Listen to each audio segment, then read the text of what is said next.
news stations. But that is the problem with the news today, and it's unfortunate for journalists, I think, because it's this. There's so many cable news programs, and there's so many news websites and blogs that we're forcing our journalists to play this rat race to catch up with ratings because we're so ADD, we're watching everything.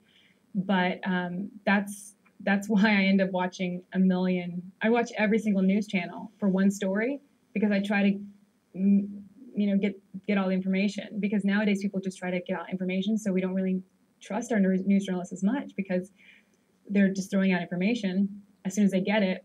And so I like to watch